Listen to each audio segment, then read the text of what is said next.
German Shepherd locked in old vehicle. How a little girl's brave act changed his life.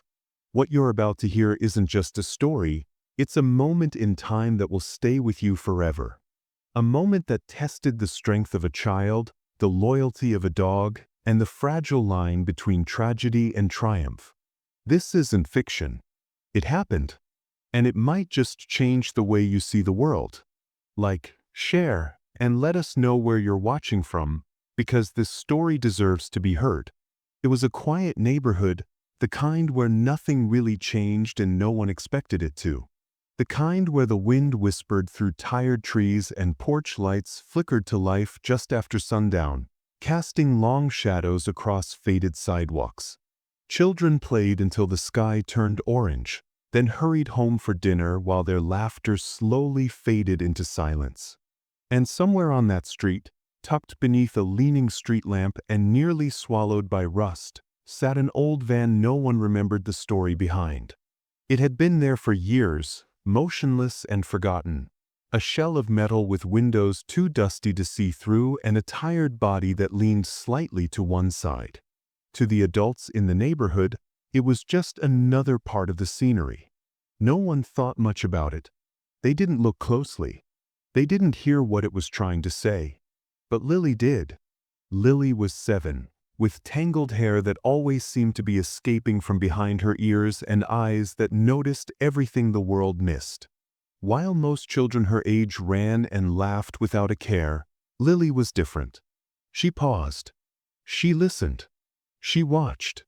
There was something about her, a softness, a quiet kind of wisdom, that made her seem older than she was, though she hardly spoke unless she had to. And that's why, when she walked past the old van on a Thursday afternoon, her backpack bouncing gently with each step, she heard something no one else had. A sound, faint, barely there. It came again, a soft scrape, like something brushing against metal. Then a whimper. Low, muffled. Lily stopped. Her heart skipped. She took a step closer. The van loomed above her like a rusted-out ghost, silent but somehow alive. She pressed her ear gently to the cold surface, her breath catching as the sound came again. A pleading noise, quiet but filled with pain. She blinked, heart racing, and ran home, her small legs pounding the pavement, urgency pulling her forward. She burst through the door and shouted, "Mom! There's something in the van outside. I heard it. It's crying." Her mother barely turned from the kitchen sink. "Honey, that old van's been there forever," she said, drying a plate. "It's probably just your imagination." "No," Lily insisted, her voice trembling. "It was real. I heard it. It's alive." But her mother just gave her a soft smile and a gentle pat on the head. "Maybe it's time to cut down on those cartoons." That night, Lily lay in bed staring out the window. The street lamp flickered above the van, casting long shadows on the pavement. Her room was silent, but in her mind, the sound echoed. The scratch, the whimper, the way it made her stomach twist. She knew what she had heard. The world may not have been listening, but she was. So while the rest of the neighborhood drifted off to sleep, tucked away in warm beds and blind comfort, Lily slipped out from under her blanket, slid on her sneakers, and crept down the stairs without a sound. The night air was cool on her face, and the world was still. But she didn't stop. She walked down the path, across the yard, and out into the street. Toward the van. Toward the sound. Toward something no one else had the heart to notice. Lily was not the kind of child who filled up a room. In fact, if you weren't looking for her, you might miss her altogether. She moved quietly, almost as if not to disturb the air around her. At school, she sat near the window, drawing small birds on the edges of her notebooks and speaking only when called upon. She wasn't unpopular, just overlooked. She didn't speak loudly, didn't demand attention, and didn't know how to interrupt. But if you ever took a moment to sit beside her, you'd realize something. Lily saw things others didn't. She lived with her parents in a house that looked like most others on that street. Paint a little chipped, grass a little overgrown, mailbox leaning slightly forward like it was too tired to stand straight. Her parents were decent people, but busy ones. Her mother worked double shifts at the small diner off Route 9 and often came home smelling of grease and coffee. Her father worked construction and was usually too exhausted to notice much beyond the evening news. They loved Lily in the way people do when they're doing their best with what they have. They made sure she was fed, clothed, and tucked in. But their minds were always somewhere else, on bills, on work, on making it through the week. And so, Lily grew up in the quiet spaces between. The neighborhood itself was like an old postcard left out in the sun too long, faded but familiar. Rows of similar houses with cracked driveways and dented garbage cans lined the street. Lawns that hadn't seen sprinklers in weeks browned beneath the heat. Dogs barked behind leaning fences. Cars with chipped paint sat idle on the curbs. It wasn't a bad place, just tired. Everyone was polite enough. Neighbors waved when they remembered. Kids rode bikes in lazy circles, and older folks watered their plants without making eye contact. The kind of place where routine had settled in like dust. There, at the end of the block, parked half on the street and half on what used to be someone's lawn, was the van. It was the kind of vehicle that seemed to have once had a purpose, maybe a delivery van, maybe a family's old camper, but now it was just a piece of rusted metal slowly losing the fight against time. Its paint had turned to patches of brown and dull blue. The tires sunk slightly into the earth as if the ground itself had begun swallowing it. Its windows were fogged and stained, like old glass that had seen too much and remembered it all. Lily passed that van every day on her walk to and from school. At first, she barely noticed it, but then she began to feel something, a strange awareness, like the van was watching her or waiting. It wasn't fear. It was curiosity. She began to slow down as she passed. Sometimes she'd pause, pretending to tie her shoelace just to glance over. That's when she started noticing things, small things. A faint thud once, like something shifting inside. A sudden silence in the birdsong near it. One day, she saw the curtain of a nearby house shift quickly back into place, though no one ever admitted to watching. She couldn't explain it, but the van wasn't just abandoned. It felt tense, like it was holding its breath. Lily didn't tell anyone at first. What would she even say? That a car felt strange? That sometimes, when the wind was low, she heard what sounded like scratching from inside? She doubted anyone would take her seriously, not her teachers, not her classmates, and certainly not her parents. So instead, she started paying attention in her own way. She made little notes in her journal. She walked slower near the van. Once, she crouched near the back wheel and tried to peek underneath, but all she saw was darkness and weeds. Despite the creeping unease, Lily felt something else too, connection. Maybe it was because she, too, knew what it felt like to be there but not really seen. She began to speak softly as she passed it, almost like saying hello to an old friend.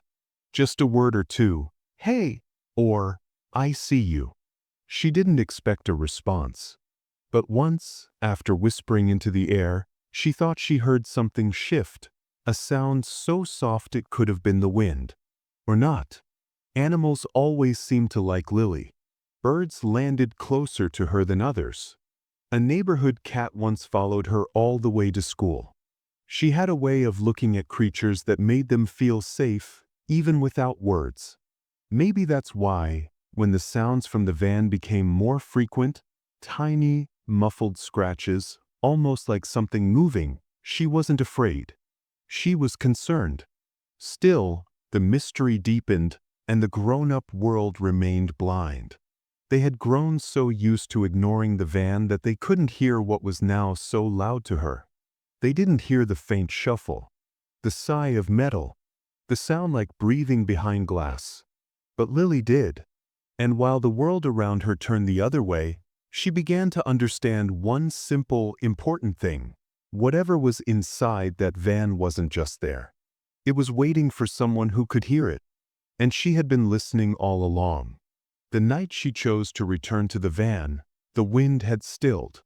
The neighborhood was asleep, save for the hum of distant televisions and the faint clink of wind chimes that hung forgotten on front porches. Lily waited until her parents had gone to bed, their bedroom door clicking shut behind them.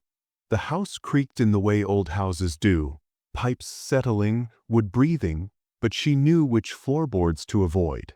She slipped on her shoes, grabbed the little flashlight she kept in her drawer, and tiptoed out the back door, holding her breath until the latch clicked shut behind her. The street was darker than usual. The street lamp above the van flickered weakly, casting the vehicle in a pulse of yellow light, then nothing, then back again. Each time it blinked, the shadows shifted. Lily held the flashlight close to her chest, not turning it on yet. She moved slowly, her heart thudding hard in her ears, but her feet steady. Whatever fear she felt, something stronger was pulling her forward. A sense of responsibility, maybe. Or something deeper. As she got closer, the air felt heavier. The van loomed larger than it had during the day, its shape more imposing, its silence more deliberate. She reached out and ran her hand along the side, tracing the flaking paint with her fingers. It was cold even though the night wasn't. She circled to the rear, crouching beside the back door where the panel was slightly bent inward. This was where the sound had come from. This was the spot that always felt different. With trembling fingers, she clicked on the flashlight and pointed it through a narrow gap in the metal. At first, she saw nothing, just dust and darkness. Then something moved. Two eyes reflected the beam, glowing faintly amber in the light. They didn't blink. They just stared, wide and still, full of something that wasn't fear, not yet. It was more like exhaustion, resignation. She gasped, nearly dropping the flashlight. The shape came into view. A large dog, curled tight in the corner of the van, ribs pushing against its skin, fur matted and dirty, a deep scar visible along its flank. A German shepherd. She froze, unsure what to do. The dog didn't growl. It didn't bark. It just watched her, unblinking, as if waiting to see if she was another person who would turn away. Lily knelt there for a long time, the flashlight trembling in her hand, tears beginning to form. Her heart felt too big for her chest, swelling with something that had no name yet. He was trapped. Not abandoned, not wandering free, but locked inside. On purpose. Someone had put him there and left him. For how long, she didn't know. But long enough that he had stopped expecting to be rescued. Very slowly, she whispered, "Hi."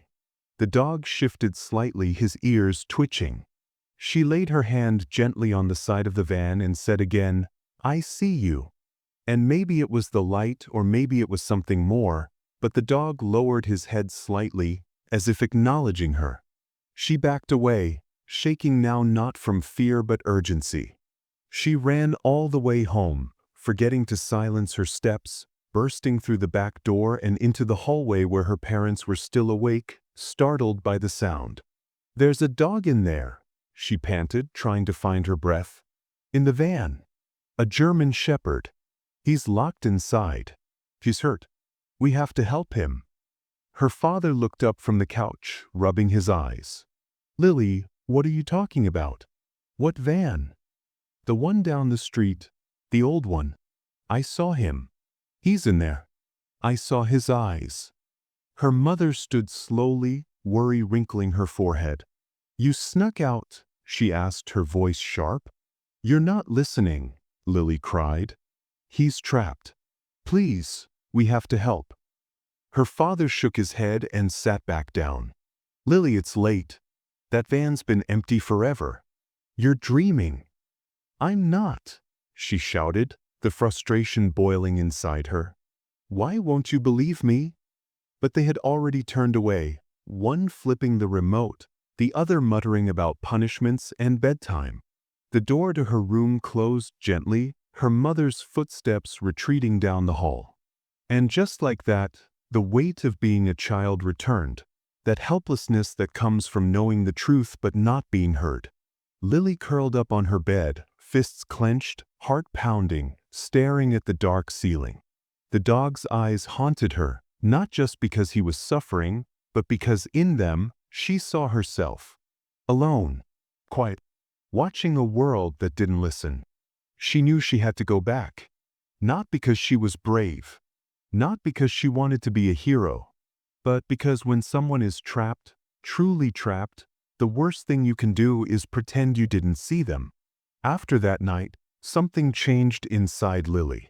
The world around her kept moving the way it always had, grown-ups rushing off to work, doors slamming shut, sprinklers clicking on in overgrown yards, but she no longer moved with it.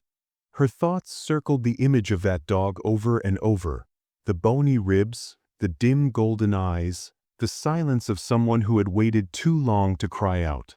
While her classmates played tag or traded stickers, Lily sat quietly, tugging at her sleeves, counting the minutes until she could get back to him. And so, when school ended and the sun began to lower in the sky, she packed slices of turkey from her sandwich into her coat pocket, along with a tiny water bottle and a napkin. She didn't ask permission. She didn't mention the van again. She simply walked the long way home and stopped at the place no one else dared look twice. The van looked the same as always, forgotten, faded, breathing quietly in the shadows. But when Lily knelt beside it and tapped gently on the rusty side panel, she heard movement from within.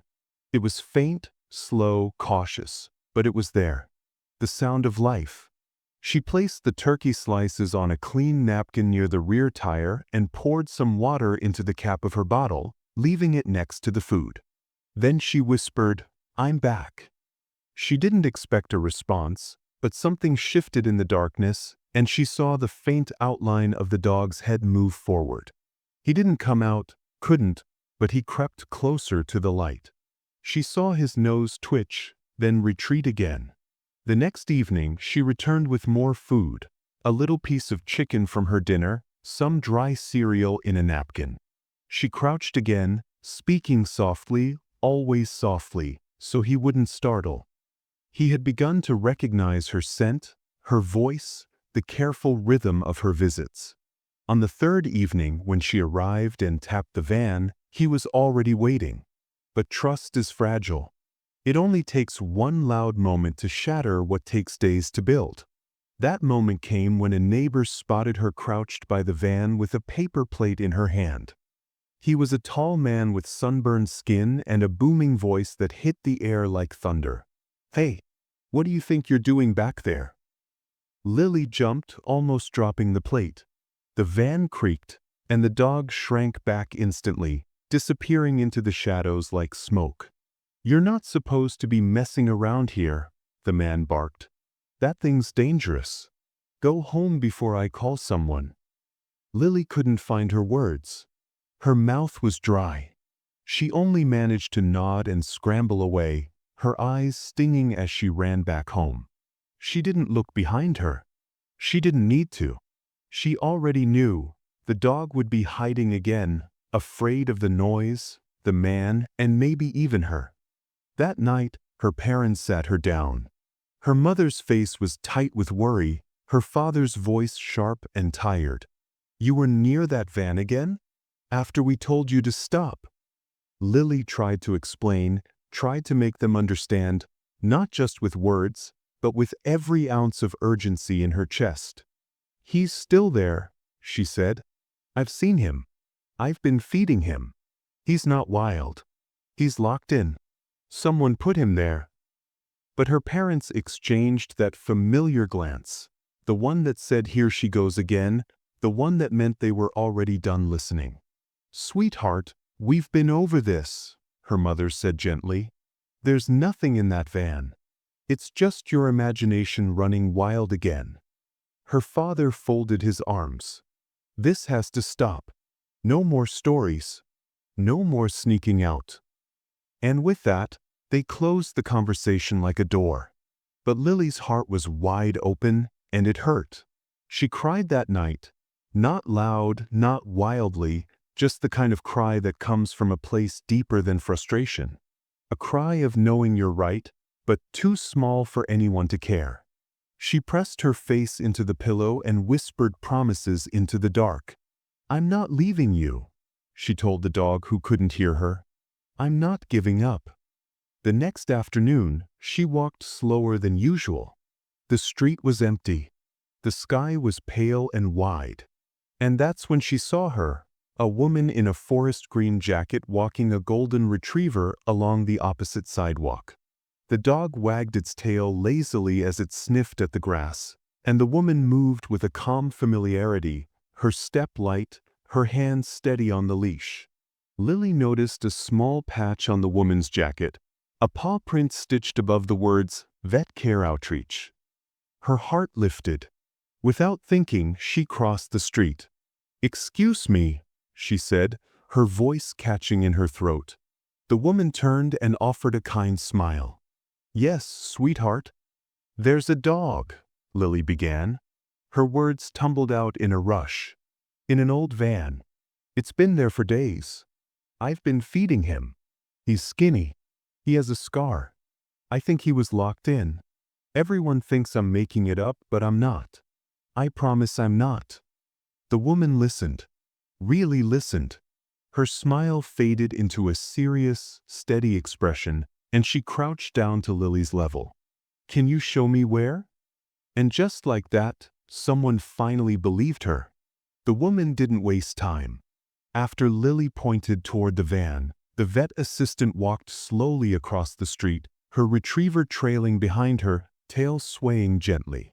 She didn't speak right away, just observed. Her eyes scanned the rusted edges, the sagging frame, the sealed doors. She walked a slow circle around the vehicle, occasionally bending slightly, looking through the cracks and corners, stopping once at the rear panel where the paint had peeled away in strips. Lily stood a few feet back, holding her breath, heart pounding like a drum inside her small chest. When the woman finally crouched and pressed her ear to the side, her face changed. She turned and nodded. "He's in there," she said quietly. "You weren't imagining anything." It was the first time someone had said those words to Lily, and she felt them land deep in her chest, like sunlight through a cold window. The woman didn't pull out a phone right away.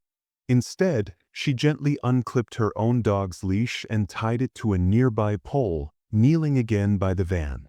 She placed her hand on the metal and whispered, "Hey there, buddy. It's okay now." Then she stood and turned to Lily. "I need to make a call. You should go wait at home, sweetheart." But Lily shook her head. "Please. I need to stay." The woman paused, then gave a small nod. "All right, but stand back, okay? This part might get loud." Within 20 minutes, the quiet street filled with a different kind of stillness, the kind that comes before something big happens. A police car rolled to a stop at the curb, lights off, no sirens. An animal rescue van followed, white with blue stripes, its back doors creaking open as two officers stepped out with calm, practiced motions. No one in the neighborhood seemed to notice yet. Curtains stayed closed, doors shut. The rescuers didn't knock or ask permission. They had the facts. A dog, reported by a licensed vet assistant, possibly trapped and neglected inside a sealed vehicle. That was enough. One officer approached the rear of the van and peered through a thin slit in the fogged glass. Then he turned to his partner and nodded. The second officer raised a long, slim tool, wedged it under the door frame, and with a few loud pops, the lock gave way. The door swung open slowly, and a foul, warm odor spilled into the air, not rot, but the heavy, breathless scent of stale air and desperation. Inside, the German shepherd blinked at the sudden light, unmoving at first. He was curled into himself, like he'd forgotten how to stand. His fur clung to his frame, patches missing, ribs pressed painfully beneath the skin. The rescuer crouched slowly, holding out a gloved hand. "Easy boy," he murmured. "We've got you." The dog didn't bark, didn't flinch. He simply looked at them, tired but alert, like someone waking from a long, lonely dream. When they lifted him into the rescue van, he didn't resist. He only turned his head once, searching the street behind him. His eyes found Lily, and though no words passed between them, something in his gaze said thank you. The vet assistant followed close behind, climbing into the van to begin assessment. "He's severely underweight," she called out. "Dehydrated, but he's alert. No signs of aggression." She scanned the dog's side with a handheld device, a soft beep sounding from it. She glanced at the screen, then froze. "He's chipped." Everyone went quiet. The van door shut, and within minutes, the rescue vehicle began to drive away, with Lily and the woman standing at the sidewalk watching it disappear around the corner. The woman pulled out her phone, dialing a number from the microchip database, her voice low and clear as she gave the ID code. Lily stood in silence beside her, her fingers trembling. That evening, the phone call reached a family living 2 towns over. They had once owned a German shepherd named Max, taken from their backyard nearly 2 years ago. Posters had been hung. Shelter after shelter had been called. The police had filed a report, but nothing came of it. Eventually, as seasons passed and memories faded, the family had stopped hoping, though never stopped grieving. The mother still kept his collar in a drawer. The daughter still whispered his name at bedtime. And now, here came the impossible voice on the phone asking, "Did you own a dog named Max?" At the animal clinic later that night, Max was given a warm blanket, slow fluids, soft food. He didn't bark, didn't whimper. He simply laid still, absorbing kindness as though it were foreign to him now. But when Lily entered the exam room, led by the vet assistant who had promised her a visit, Max raised his head. His ears perked. He let out a sound, not quite a bark, not quite a whine, just a soft, guttural murmur of recognition. Lily walked up slowly and rested her hand on his paw. "Hi again," she whispered. He didn't need to be told he was safe. He already knew. The days that followed moved gently, like a breeze returning to a room that had long been sealed shut. The clinic kept Max under careful watch. Fluids administered slowly, meals served in quiet intervals, his wounds tended with patience and care. He didn't move much at first. His body, though out of danger, still bore the weight of 2 years without affection. But with each passing day, something began to shift. A tail twitch, a lifted head. Eyes that once seemed dulled by loss started to hold light again. The staff spoke to him softly, never rushing. And through it all, Lily came, after school, after homework, sometimes with her mother waiting in the car, sometimes alone with the vet assistant guiding her inside. She would sit cross-legged near his kennel, talking about little things. Her favorite tree in the park, how she hated math, the dream she had about flying. She never expected him to understand, and maybe he didn't. But he listened. That was enough. Max, they had started calling him by his name again, recognized her voice now. When she entered the clinic, he would lift his head even before she stepped into view. He didn't wag his tail, not yet. But there was a softness in his eyes only she could bring out. The staff noticed. So did the vet assistant, who would often lean in the doorway watching quietly as the little girl and the big dog sat together in their gentle silence. It was more than friendship. It was recognition, the kind only the forgotten share. One afternoon, a couple arrived at the clinic, hands trembling as they signed in at the front desk. They had received the call, heard the impossible truth. Their Max had been found. The moment they saw him, there were tears. The man fell to one knee beside the kennel, whispering the dog's name over and over. The woman sobbed into her sleeve. Max looked at them long and hard, ears twitching, head tilted, then slowly rose to his feet. He sniffed the air, cautious, hesitant, then pressed his nose to the man's hand. The recognition was not instant, but it was there. Faint, like the scent of a memory returning on the wind. They stayed with him for an hour, holding his paw, recalling old habits, telling stories that didn't quite feel real anymore. Then the woman noticed the girl sitting quietly on the bench nearby, her backpack hugged to her chest, her shoes still muddy from the walk. The vet assistant introduced her, and they listened as Lily, in her soft, simple way, told them everything. The food, the sounds, the whisper through the cracks, the courage it took to go back. The family exchanged glances. Then the woman stood and crouched in front of Lily. "You saved him," she said, brushing hair gently behind the girl's ear. "He's alive because of you." Later that week, the family returned to the clinic again, not just to visit Max, but to leave something behind. A letter, written in the mother's careful handwriting, addressed to Lily. Inside, it explained how they had decided, with full hearts and grateful tears, that Max should stay with the person who had seen him when no one else did. "You were his light when the world forgot him," it read. "It's only right that you walk forward together." Lily read it twice, her eyes wide, hands trembling, heart soaring with something too big for words. Bringing Max home wasn't instant. There were forms, preparations, home checks. But the vet assistant helped, guiding her parents through the process. And to everyone's quiet surprise, especially Lily's, her parents agreed. Maybe it was the way the vet assistant spoke of their daughter's bravery. Maybe it was the newspaper article that ran the following week with Lily's photo beneath the headline, "Local Girl Saves Forgotten Dog." Maybe it was something simpler, the way Max had looked at Lily, or the way Lily had begun to look at the world. Things changed at home, slowly but meaningfully. Her father, once gruff and distracted, began coming home a little earlier. He built Max a wooden bed with his own hands and sanded it until it was smooth. Her mother, still tired from long shifts, started leaving little notes in Lily's lunchbox. "You're amazing. Thank you for your big heart." The living room, once filled with only silence and background noise, now held the soft rhythm of padded paws and the occasional low bark. And laughter, real, echoing laughter, began to return. In the neighborhood, whispers turned to wonder.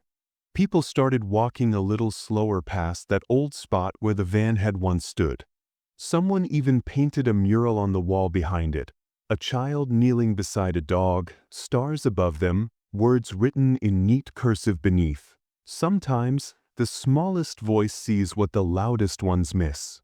Max, now healthy and strong again, walked beside Lily each morning as she headed to school. Children waved. Adults smiled. Some even crossed the street just to ask, "Is this the dog from the story?"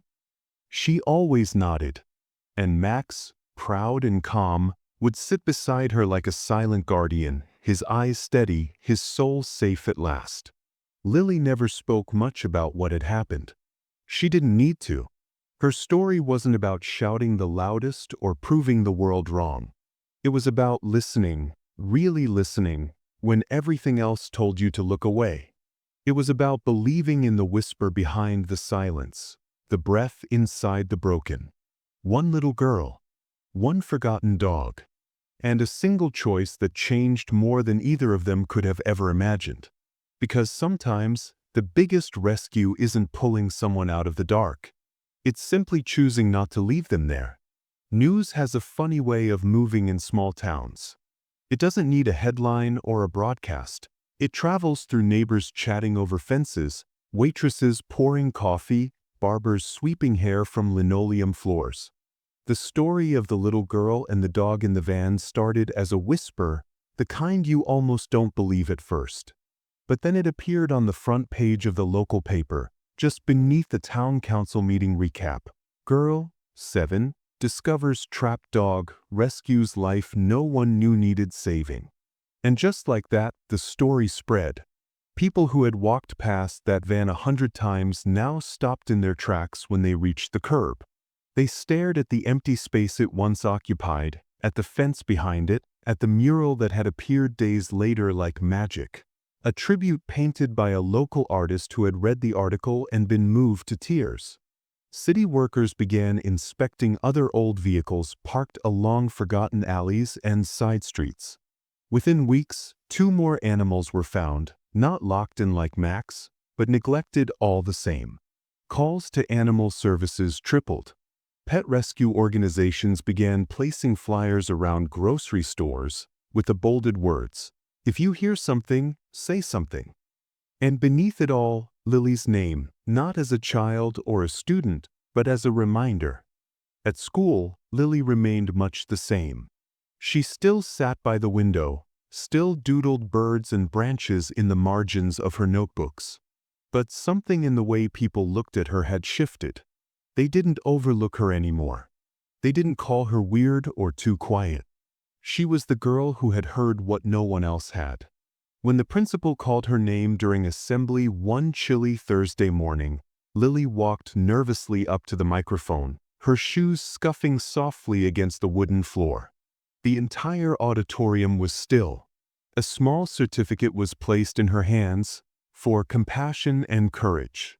The applause was loud, but Lily's voice, when she finally spoke, was still soft. "I didn't rescue him," she said, her hands gripping the sides of the paper. "I just listened." The room went quiet. Teachers wiped their eyes. A few students clapped again, this time slower, more thoughtful. That was all she said. That was all she needed to say. Outside, the seasons turned. Fall gave way to the quiet hush of winter, and Max now wore a thick new collar and a tag that jingled softly when he moved. He had put on weight, his fur had grown back, and his eyes, once clouded with fear, now sparkled with life. Every morning, he walked Lily to school and waited by the gate, tail sweeping across the pavement like a metronome of trust. The school staff got used to seeing him there. Someone even left a water bowl beside the bench. Parents who had once rushed past now paused to pet him. And occasionally, someone would kneel beside him and whisper, "Good boy," as if thanking him for something larger than they could explain. People changed. Maybe not all at once. But they did.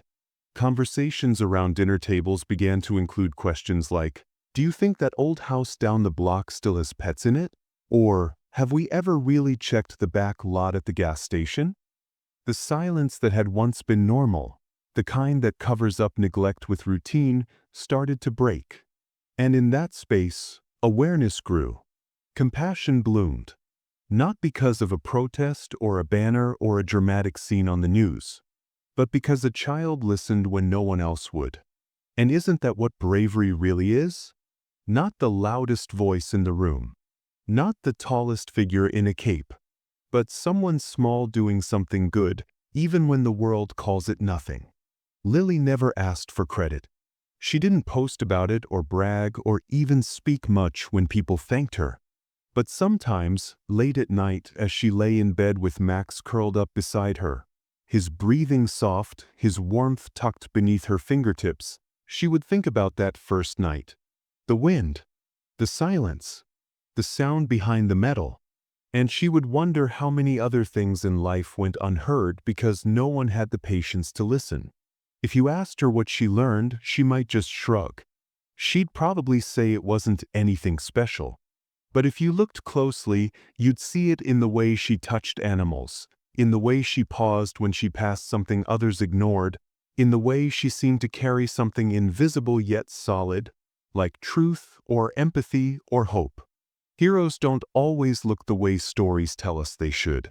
Sometimes they wear mismatched socks and carry notebooks full of doodles. Sometimes they're just little girls with quiet voices and open hearts. And sometimes they're the reason someone or something gets a second chance. Because in the end, it was never just about a dog in a van. It was about the kind of world we become when we choose to stop and listen. Life has a way of surprising us. Sometimes, connections form in ways we don't understand. If this story resonated with you, share your thoughts below. Don't forget to like, share, and subscribe for more incredible journeys. Until next time, stay curious and keep believing.